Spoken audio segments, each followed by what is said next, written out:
Buongiorno a tutte e buongiorno a tutti.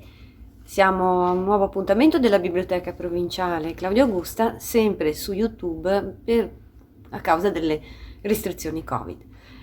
In questo periodo molte sono state le nostre attività trasferite appunto sulla piattaforma, sul canale YouTube, e questa nostra presentazione di oggi è dedicata a Raffaello che nel 2020 è stato ricordato nell'anniversario. Abbiamo avuto anche presso il Trevi Lab una bella mostra, un'esposizione di un grandissimo arazzo e soprattutto una serie di interventi, di approfondimenti legati a Raffaello nell'ambito della tessitura, nell'aspetto tessile. Ora abbiamo con noi, è tornato a trovarci, soprattutto a presentare attraverso il canale YouTube una conferenza, Raul Melotto, che ci parlerà appunto di Raffaello, un Raffaello diciamo in un aspetto inatteso, forse poco conosciuto, che è quello che ci interessa in questo momento. Lo scopriremo insieme appunto al professor Raul Melotto, che abbiamo già conosciuto in alcune occasioni, sempre nell'ambito soprattutto dell'arte, a cui si dedica tantissimo della storia dell'arte, essendo l'editor di una casa editrice Odoia che cura la collana Guide d'artista. E infatti questa primavera è stato Raul Melotto uno dei primi che ha aderito alla nostra campagna di promozione del libro attraverso il canale YouTube, quando aveva presentato la guida d'artista dedicata a Artemisia Gentileschi, e poi è tornato con Roberta Tosi per presentarci la guida d'artista dedicata invece a Tintoretto. Non mi dilungo, lascio subito la parola alla nostra bibliotecaria Alessia Piccolin e poi appunto al nostro ospite Raul Melotto. Ricordo che la biblioteca è sempre contattabile allo 0471 26 4444. Buona giornata, grazie.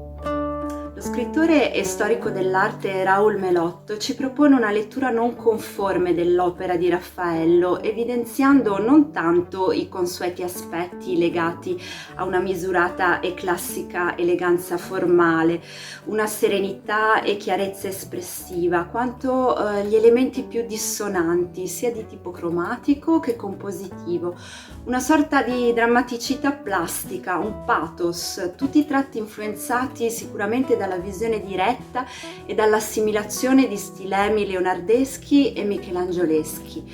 Lasciata la Firenze repubblicana, dove Michelangelo e Leonardo stavano lavorando nel Salone dei Cinquecento di Palazzo Vecchio, Raffaello approda a Roma intorno al 1508, chiamato da Giulio II della Rovere per affrescare le stanze vaticane. Ed è durante questi anni romani che emergeranno con sempre maggiore evidenza gli elementi meno misurati e composti, più sensualmente drammatici, fino all'ultima emblematica opera realizzata, pare, tra il 1518 e il 1520, ovvero la Trasfigurazione.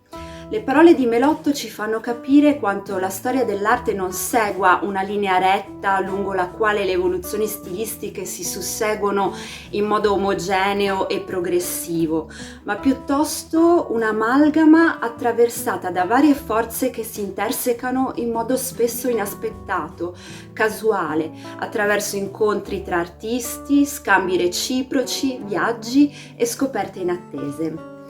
Buon ascolto, e se avete piacere di ricevere nuove notifiche, ricordate di cliccare sulla campanella.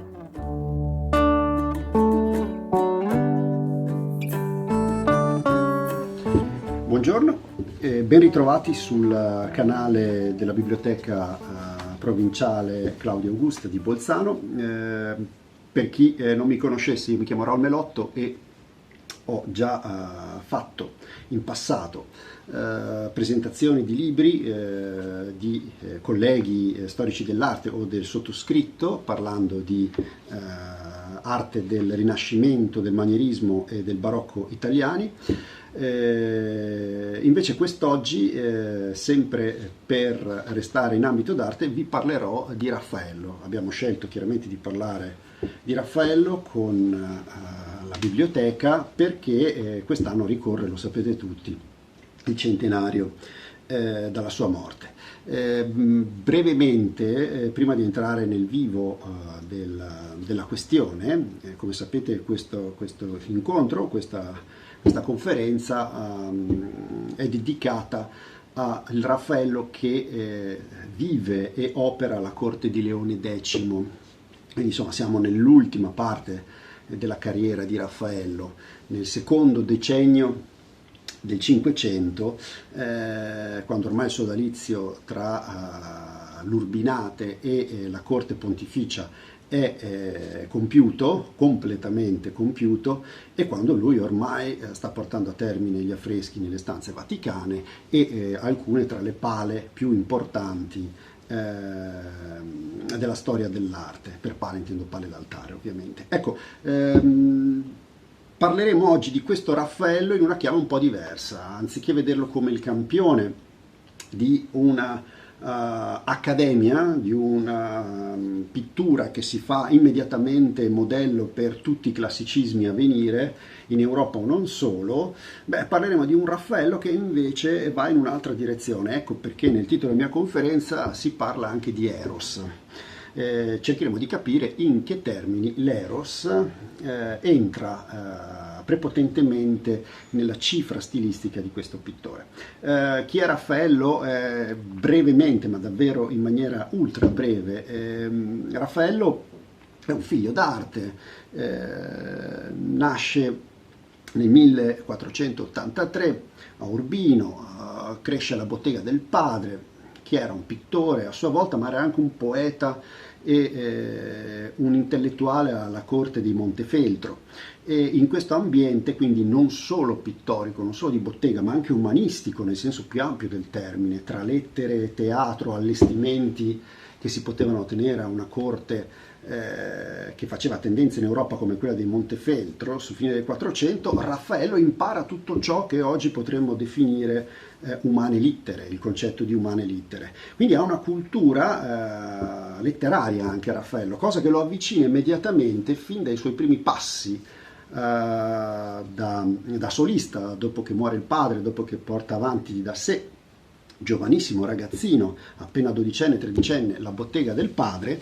I primi passi di Raffaello sono accompagnati anche dalla presenza di un importante, grandissimo intellettuale del tempo, che era operativo sempre alla corte di Montefeltro e che si chiama Baldassare Castiglione, l'autore, per capirci, del Cortegiano.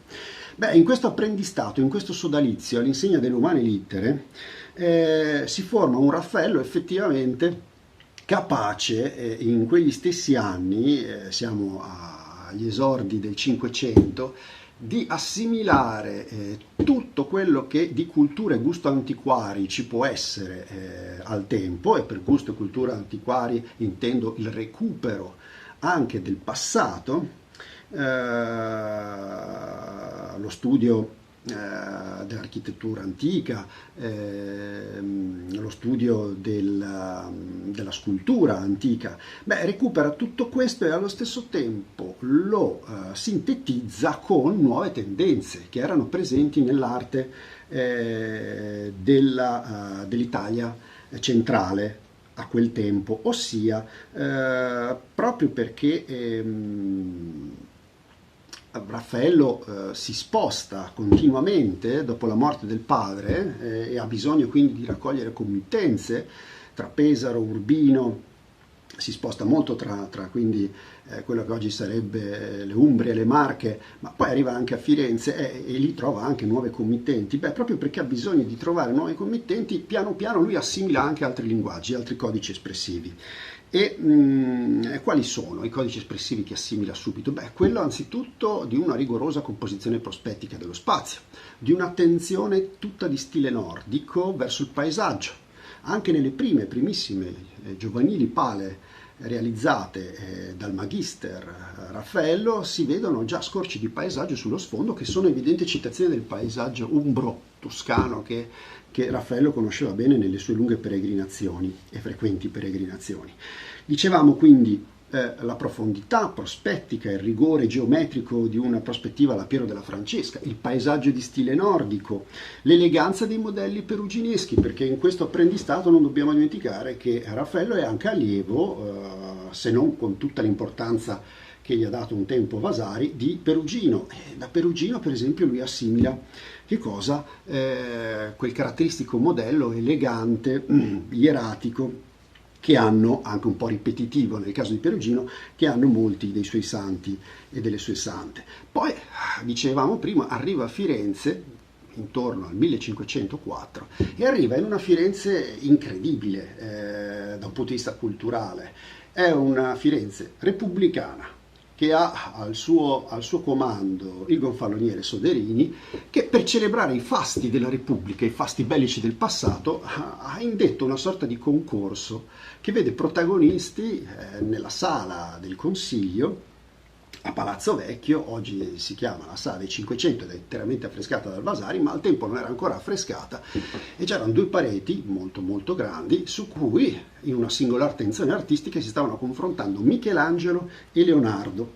Raffaello arriva proprio in quell'anno mirabilis, siamo certi, ce lo racconta il Vasari, ma siamo certi anche per altre fonti e anche per studi sui taccuini di disegno di Raffaello, che in quel momento Raffaello ha modo di vedere all'opera i due geni e innovatori assoluti dell'umanesimo fiorentino. Da una parte, su una parete del salone, c'è Leonardo che sta raffigurando la battaglia di Anghiari, una battaglia contro i Visconti del 1440, che vede peraltro insomma una scaramuccia con molti cavalli coinvolti, e dall'altra, sull'altra parete, c'è Michelangelo che sta raffigurando la battaglia di Cascina del 1364, altrettanto famosa battaglia che vede coinvolti i fiorentini contro i pisani. Beh, nel caso di Michelangelo è un florilegio di corpi nudi al bagno che si apprestano, richiamati alle armi, a vestirsi. Ed è uno degli studi di entrambe le opere, va detto, non conserviamo purtroppo nulla di originale. Sappiamo che in un caso, con la tecnica di encausto, Leonardo aveva cominciato a lavorare sulla parete e che Michelangelo stava preparando un cartone. Sia del cartone sia dell'affresco di Leonardo non si conserva proprio un bel niente. Sappiamo però di che cosa parlavano, che cosa raffiguravano queste opere grazie a delle riproduzioni che grazie a stampe, gli stessi cartoni che vengono probabilmente replicati da allievi o altro, ci mostrano, in un caso, nel caso di Michelangelo, dicevo, un florilegio di nudi straordinario, e quindi uno studio ideale per quanto riguarda l'arte poi michelangiolesca del corpo maschile, ispirato agli ideali appunto classici, e dall'altro invece un vortice di membra, di parti del cavallo avvolto intorno a una pugna, che mostra a che punto fosse arrivato, per esempio, lo studio dal vivo, naturalistico diremmo oggi, dei soggetti, nel caso di Leonardo, uno studio della natura attento, fondato sull'anatomia, sull'osservazione empirica e via dicendo. Insomma, è chiaro che qui, arrivando a questa soglia dell'umanesimo, nel 1504 Raffaello, oltre a tutto quello che dicevamo prima, assimila anche il naturalismo leonardesco e il poderoso modellato delle figure michelangiolesche. Mettere tutti questi ingredienti insieme significa capire poi quello che di fatto Raffaello, a partire dal 1508, quando sbarca a Roma, chiamato dallo stesso Giulio II della Rovere, insieme a Michelangelo, metterà appunto nelle stanze vaticane. Se uno si sofferma su quello che comincia proprio con il ciclo di affreschi delle stanze vaticane, a partire dalla stanza della segnatura e poi in quella di Rodoro, quella del Cenio del Borgo e via dicendo, a quello che lui realizza poi negli stessi anni, sempre da un punto di vista allestitivo, cioè ormai lui lavora in interni dentro il Palazzo Vaticano, il che vuol dire lavorare nelle logge, lavorare nell'appartamento di un cardinale come quello del cardinale Bibbiena e via dicendo, cioè sta lavorando insomma come un interior designer e non più solo come un frescatore o come un pittore.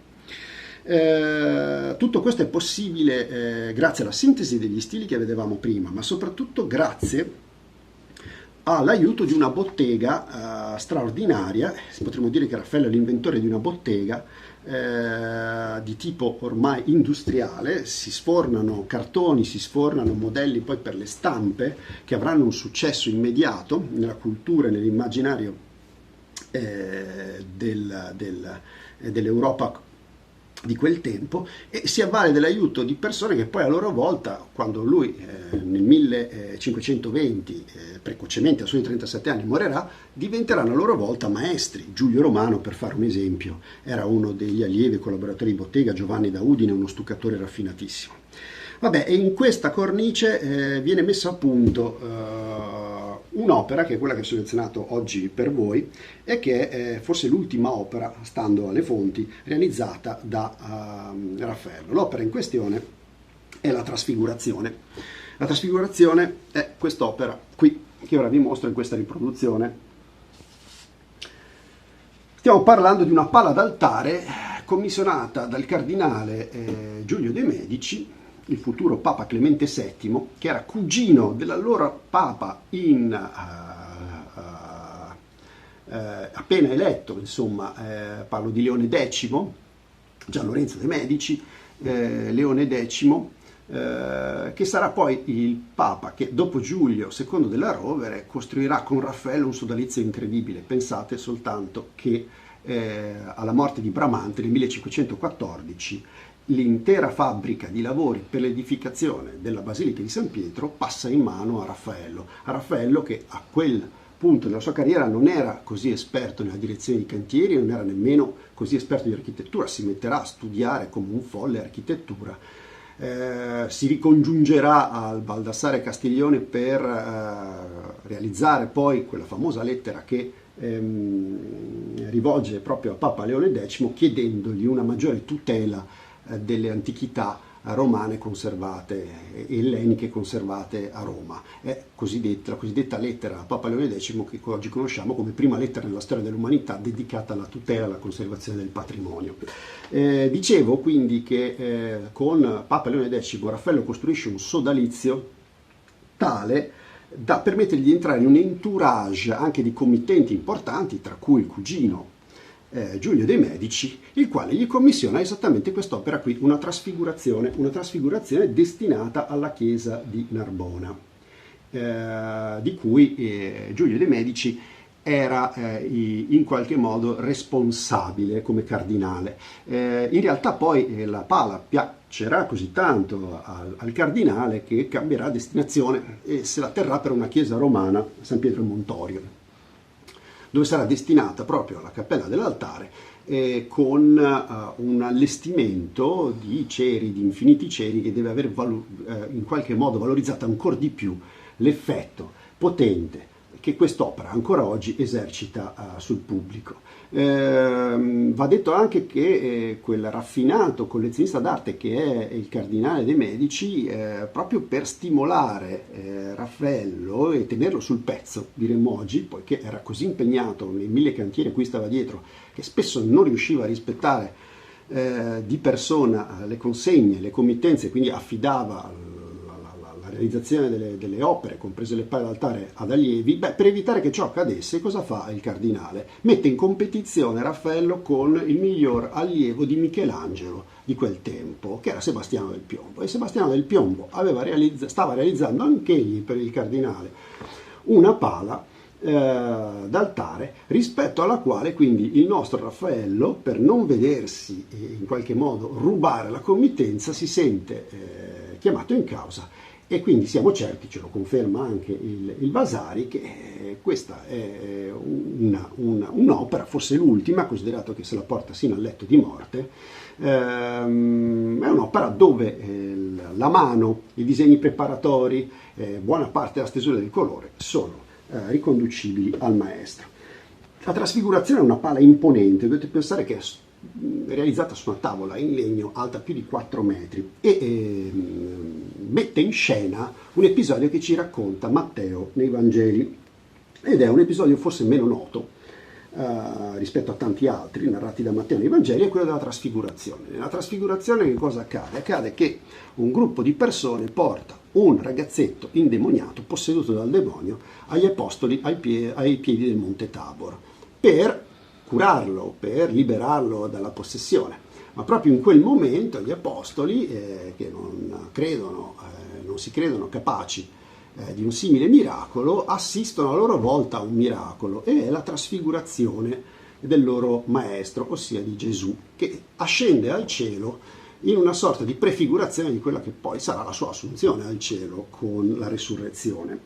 È la rappresentazione di un mistero, quella della trasfigurazione. Trasfigurazione significa appunto elevazione della carne e di ciò che è corporeo nella dimensione umana a qualcosa invece di sublime. Per ottenere questa suggestiva sintesi di alto e basso, di sacro e profano, Raffaello deve mettere insieme due momenti distinti della narrazione in una sintesi di tipo stilistico.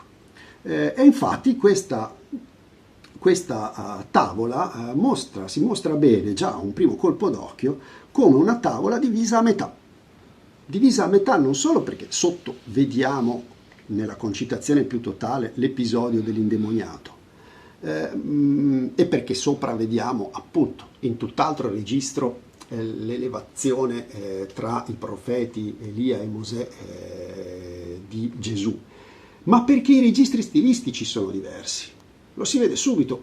La parte sotto è una parte sviluppata all'insegna del chiaroscuro, all'insegna degli gesti scomposti, all'insegna di linee compositive. Lo potete vedere ad esempio dalle mani che si levano un po' dappertutto, da quella dell'indemoniato, da quella dell'uomo alle sue spalle, da quella dell'apostolo col libro in mano qui in basso. Molte mani si levano tracciando linee compositive che non configurano un bel niente. In passato una struttura simile, per quanto concerne il movimento di mani e arti, Raffaello l'aveva messa a punto proprio a Villa Chigi, l'attuale Farnesina, nella raffigurazione famosa di Galatea. Vedete per esempio come qui le mani tese dei putti sopra Galatea, le mani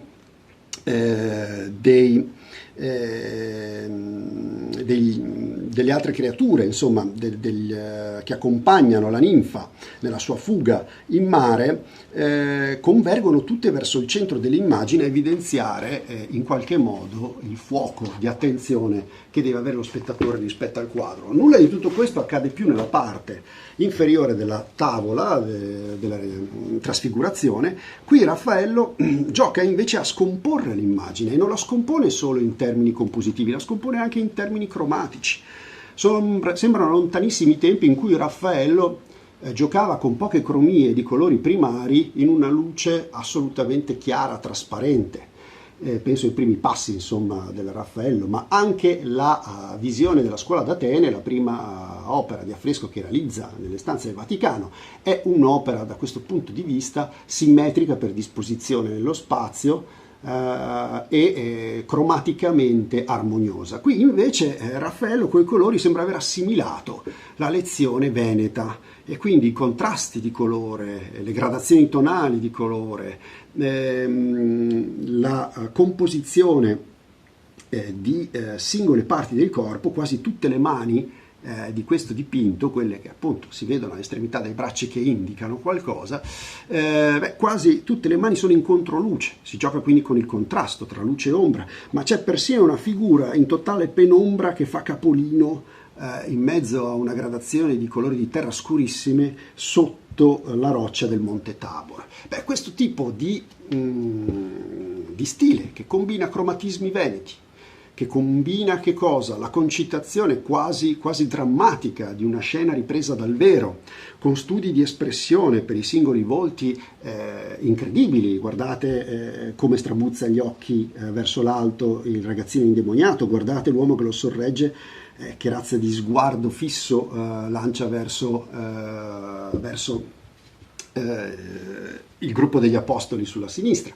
Vabbè, tutto questo è già un linguaggio che non ha più a che fare con quello che si vede nella parte alta della trasfigurazione. Nella parte alta della trasfigurazione invece tutto sembra disporsi in una posa simmetrica, e i due profeti sono esattamente simmetrici rispetto all'ascensione in cielo di Gesù, un Gesù che è ieratico più che mai, circonfuso di un chiarore, anche dal punto di vista cromatico, che varia pochissimo per quanto concerne le cromie di azzurro, che vanno insomma a densarsi verso gli angoli del quadro in alto per indicare le masse di nubi un po' più scure, o che si tingono di giallo verso questa zona del quadro per indicare che cosa? Un paesaggio serale, serotino.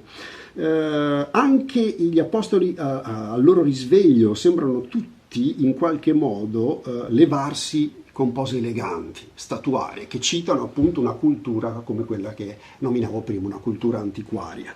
È l'esatto contrario di quello che accade sotto. Sotto c'è scomposizione, caos, carne viva. Sopra invece che cosa? C'è composizione, posture misurate.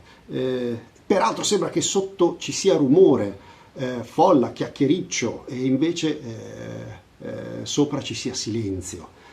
Un silenzio appunto di cui si circonfonde il mistero della trasfigurazione. Per ottenere una sintesi di questo tipo, Raffaello deve mettere a punto una rivoluzione che è poi il tema finale di questa breve relazione, cioè una rivoluzione in seno a una corrente di pensiero umanistica che ha a che fare con l'eros. Voi direte cosa c'entra l'eros? Chiederete cosa c'entra l'eros con tutto questo? Beh, l'eros in Italia, in particolar modo negli ambienti fiorentini del 400, i circoli umanistici del 400, Poliziano, Landino, tutti quelli vicini insomma a Lorenzo il Magnifico, avevano in qualche modo ripreso la tradizione neoplatonica della filosofia classica per adattarlo a che cosa? Al messaggio cristiano, e in particolar modo il loro fulcro di attenzione era caduto sull'amore, sull'eros, così come ne parla Platone nel Simposio, ossia l'eros come motore di conoscenza. Senza l'amore per la conoscenza non si dà elevazione dello spirito. L'eros platonizzato, così come lo intendeva un Ficino, un Poliziano, è proprio un eros che rifugge dai piaceri sensoriali, dalla carne, e che si eleva in un percorso di tipo sapienziale e mistico oltre la dimensione terrena. Anche la trasfigurazione in questo caso potrebbe essere letta proprio come un passaggio dalla materia caotica, scomposta, carnale, terrena, a un qualcosa di sublimato. Ma in questo modo, se lo leggessimo in questa chiave, misconosceremmo che cosa? Il fatto che sintetizzando in questo modo i due registri espressivi, Raffaello stava lavorando in realtà in una direzione contraria, che non era quella di sublimare la carne in qualcosa di sovraterreno, quanto mai invece, e casomai, quello di trasformare in terreno qualcosa di sublime, che è un po' la tendenza, forse la chiave di lettura per tutta l'arte di Raffaello. Giravano parecchie leggende su quanto Raffaello se la spassasse nella vita. Vicino agli umanisti di corte di Leone X, sappiamo che Raffaello, ce lo dice il Vasari, ma ce lo dicono anche altre fonti, alcune forse maligne, maldicevoli, Raffaello andava a donne, Raffaello andava anche con le donne del popolo. Pensate alla famosa leggenda che gira intorno alla Fornarina, ma pensiamo anche alle sue Madonne, le più suggestive, quella di Palazzo Pitti, la Madonna della Seggiola. Per tanto tempo si è creduto che fosse una donna del popolo che Raffaello aveva incontrato in una delle sue scampagnate nei sobborghi romani. Beh, è vero però che se guardiamo quel volto della Madonna della Seggiola, se guardiamo alla Fornarina, vediamo dei volti assolutamente terreni, carnali, e che trasudano di sensualità. Questa sensualità Raffaello la vuole in qualche modo legittimare, e la legittima in un percorso, insomma, che è quello che va contro l'accademia, contro la canonizzazione del gusto antiquario, così come si andava formando dall'Italia centrale alla corte fiorentina in quegli stessi anni per diventare poi manierismo. Raffaello in questa tavola in particolare sembra invece voler, ripeto, profanizzare ciò che è sublime. Anziché leggerla in questa direzione, proviamo a leggerla in quest'altra direzione e troveremo la chiave di lettura per capire opere come l'Assunzione della Vergine di Caravaggio, capire i primi passi di Rubens in Italia. In qualche modo vedremo cioè Raffaello in una chiave barocca, in una sorta di precursore del barocco.